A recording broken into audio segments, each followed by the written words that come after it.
वीरम देव कानड़ देव के पुत्र, जालोर के राजा कानड़ देव, चौहान राजा कानड़ देव के पुत्र वीरम देव और दिल्ली के सुल्तान अलाउद्दीन खिलजी की पुत्री फिरोजा। दिल्ली रे सुल्तान री बेटी फिरोजा कहवे कि मैं वीरम देव थाऊं ब्याह करूं। बताओ, वीरम देव ने मना कर दिया कि नहीं नहीं नहीं, मैं तेरे से शादी नहीं करूंगा, मैं शादी नहीं करूंगा। बताओ, आज रो कलयुग होतो तो ऐसा होता क्या?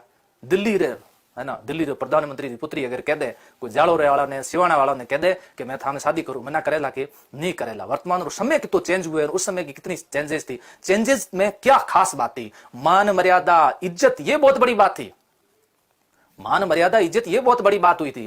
वर्तमान के अंदर ये जो पसंद करके जो ये लोग शादियां कर रहे हैं, जो लव मैरिज कर रहे हैं, माता पिता के बिना अनुमति के जो ये लोग कर रहे हैं, क्या कर रहे हो आप लोग? इनसे भी थोड़ा बहुत सीखो। किसे? वीरम देव जी से भी थोड़ा सीखिए। कहा गया मामा लाजे भाटिया न कुल लाजे चौहान।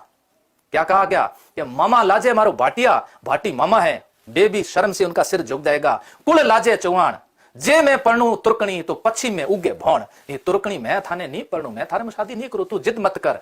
तुर्कनी के पढ़ू तो वीरम नहीं तो रहूं अखंड कुंवारी। कहीं कहो कि पढ़ू तो मैं वीरम नहीं पढ़ू नहीं तो रहूं अखंड कुंवारी रहूं। ये किसने कहा? ये इसने कहा। उसने तो गजब का बात है, तो क्या जिद पे अड़ गई, मैं तो पढ़ू तो ही मैं पढ़ू नहीं तो पढ़ू नहीं, कुंवारी रहूं।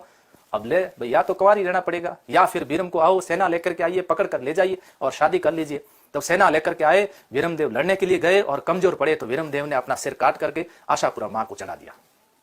आशापुरा मां को जब इन्होंने सिर चढ़ा दिया तो यहाँ जो सेना आई थी उसको लगा कि वापस क्या ले जाएंगे, सबूत के रूप में कुछ लेके चलते हैं। और सिर लेकर के सबूत के रूप में जब गए, अब फिरोजा सज धज करके आई, है ना। फिरोजा क्या सज धज करके, तो कहा गया कि फिर सज धज फिरोजा सज धज तुर्कानी हिंदवानी हुई।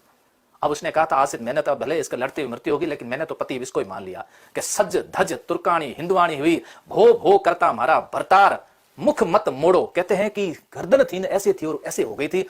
कटे हुए सिर ने भी इधर सामने देखना उचित नहीं समझा था। कुछ सीख लो, इनसे भी सीखो। अपनी पसंद बहुत बड़ी बात नहीं होती है, हमारे माता पिता की पसंद भी बहुत बड़ी बात होती है। हमारे माता पिता के संस्कार भी बहुत बड़ी बात है, उनको भी हमें ध्यान में रखना चाहिए। जीवन केवल सुंदरता पर ही नहीं टिका है। हालांकि फिरोजा अपनी जगह सही है, गलत नहीं है। फिरोजा ने मन ही मन, सच्चे मन से अपने वीरमदेव को पति मान लिया था, तो दूसरे को मानना थोड़ा मुश्किल होता है, लेकिन ये भी अपनी जगह सही थे। इन्होंने कहा कि हमारे कुल में ऐसा नहीं हुआ, इसलिए हम ऐसा नहीं कर सकते। और फिर यमुना नदी में जाकर के फिरोजा के द्वारा छलांग लगा दी जाती थी। कैसी एक रोचक कहानी है राजस्थान के अंदर ऐसी।